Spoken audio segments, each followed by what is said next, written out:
उस कारण ही वो परेशान था, वही उसकी जिंदगी भर की पीड़ा थी। उसे सिद्ध करना था दुनिया में कि मैं कुछ हूं। ये दत्ताबाल को भी कुछ हीन ग्रंथि पकड़ी हुई,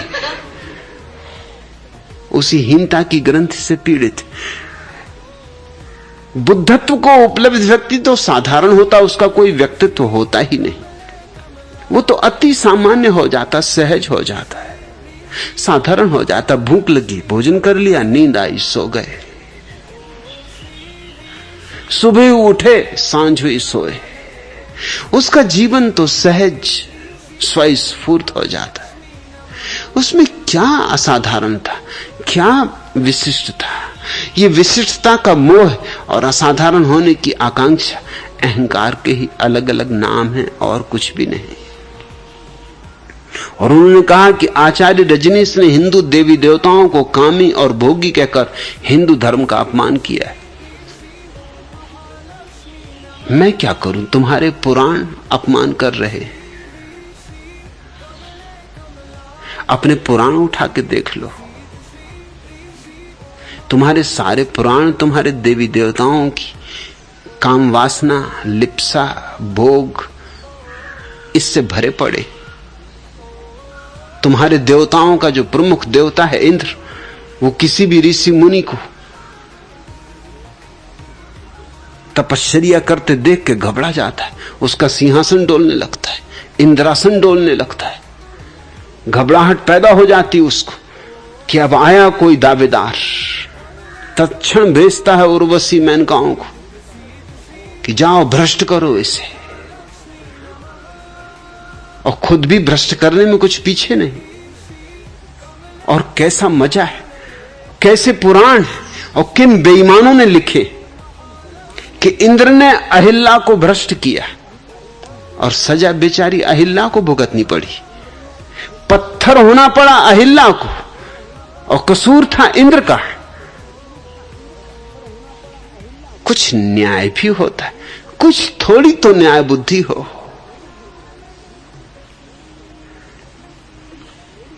शरद जोशी का एक व्यंग में कल पढ़ रहा था, वो मुझे पसंद आया।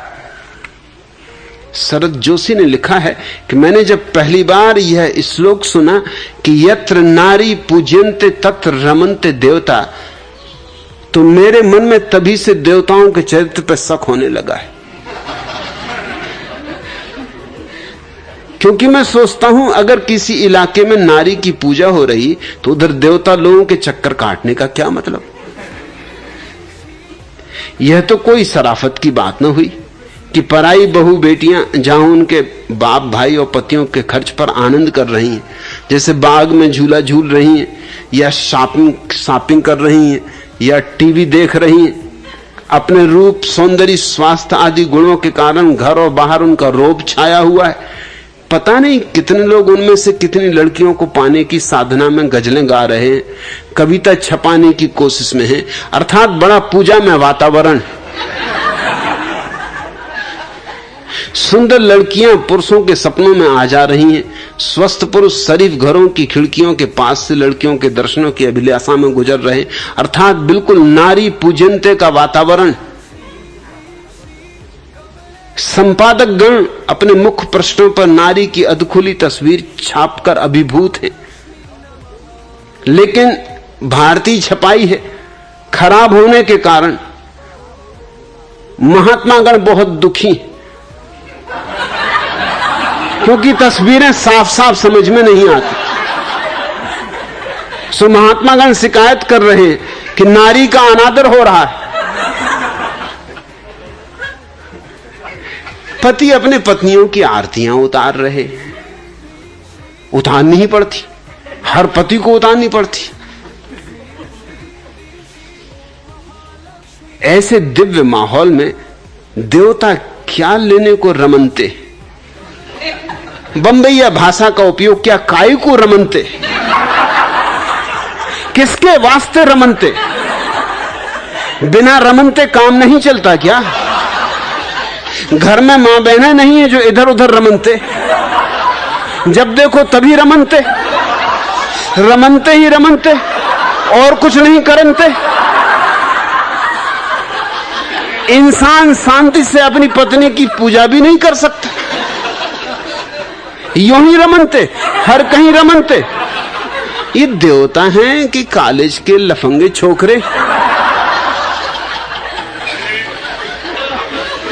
इससे तो बेहतर हो कि सूत्र को बदल लो, यत्र नारी बलाकारस्ते रमनते तत्र देवता। जहां नारी पर बलात्कार हो रहा वहां रमो भैया। जहां नारी की पूजा हो रही, जैसे हेमा मालिनी की पूजा हो रही, वहीं वहीं देवता रमनते। काहे को रमनते? इन्हें और कोई काम नहीं, कोई घर गृहस्थी नहीं।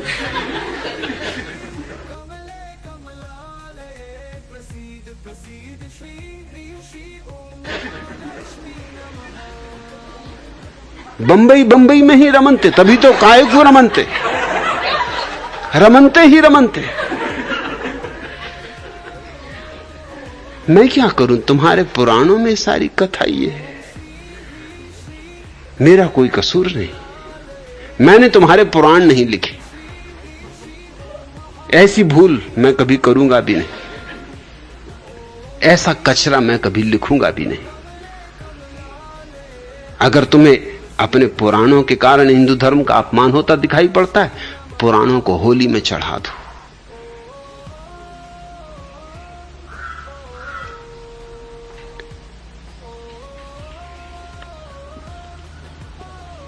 श्री दत्ताबाल ने कहा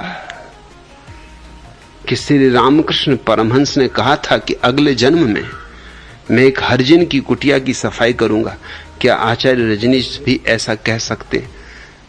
मुझे पता नहीं कि श्री रामकृष्ण ने ऐसा कहा था या नहीं, लेकिन दत्ताबाल कहते हैं तो मान लेता हूं कि कहा होगा, जरूर कहा होगा। अब सवाल यह है, क्या इस जन्म में रामकृष्ण को कोई हरिजन नहीं मिल रहा था जो अगले जन्म में? हरिजनों की कोई कमी, कोई हरिजनों की कुटियाओं की कमी? इस जन्म में तो काली मैया की पूजा कर रहे हैं, पत्थर की मूर्ति पूज रहे हैं, आरती उतार रहे हैं, घंटी बजा रहे हैं, जिंदगी भर वही करते रहे। और हरिजन की कुटिया की सफाई अगले जन्म में करेंगे।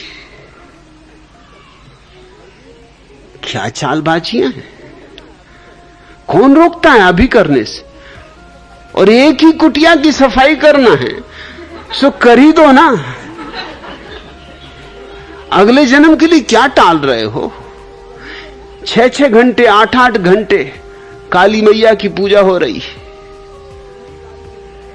उन्हीं काली मैया की जिनके लिए बकरे काटे जा रहे हैं, खून बहाया जा रहा है। कलकत्ते की काली के सामने जितना खून बहा है दुनिया के किसी मंदिर में कभी नहीं बहा। जितनी प्राणियों की हिंसा कलकत्ते की काली के लिए हुई उतनी दुनिया के किसी देवता के सामने नहीं हुई। मगर वही कटे हुए बकरों का मांस और खून प्रसाद रूप में वितरित होता है। प्रसाद की तो बड़ी महिमा है।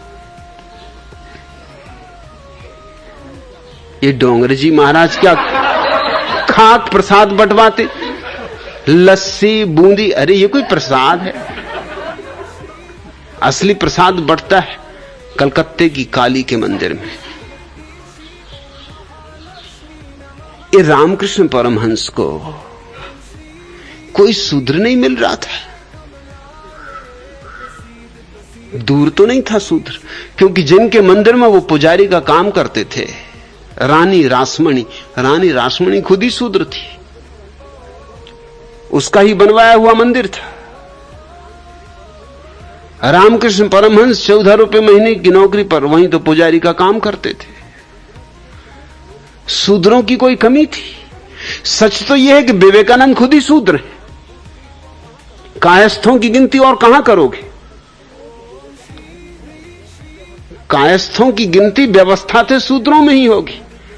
असल में कायस्थ शब्द ही शूद्र का पर्यायवाची, काया में स्थित।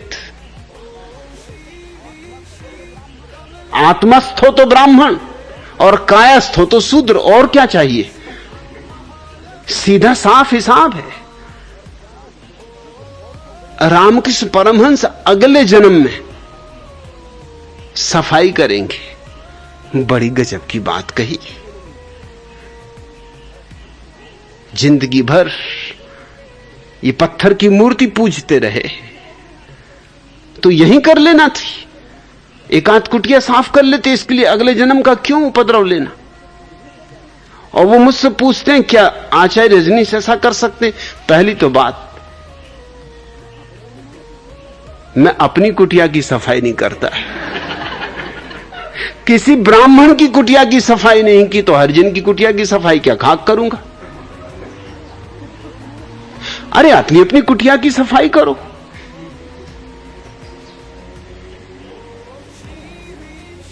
मैं जब विश्वविद्यालय में विद्यार्थी था तो अपना बिस्तर दरवाजे के पास लगाए रखता था कि सीधा अपने बिस्तर में कूद जाता था, जिसमें कमरे की सफाई ना करनी पड़े।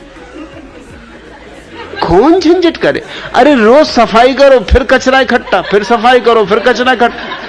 इधर भीतर की सफाई से फुर्सत नहीं है, बाहर की सफाई में कौन पड़े?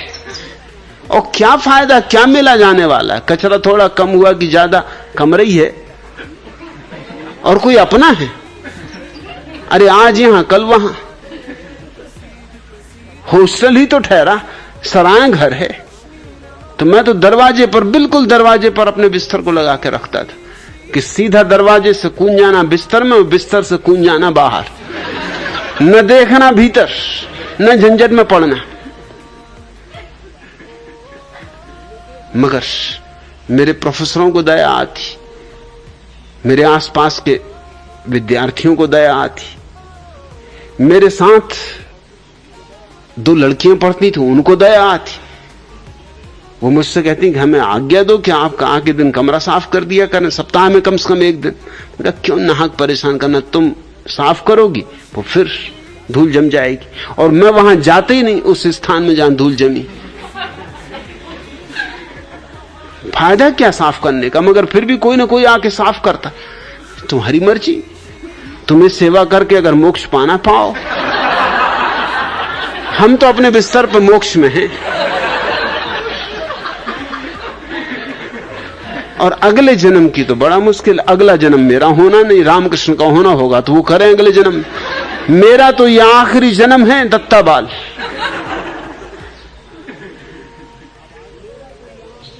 अब आगे कोई मेरा जन्म नहीं है, तुम जानो, तुम्हारे रामकृष्ण जाने, उनका होगा आगे जन्म।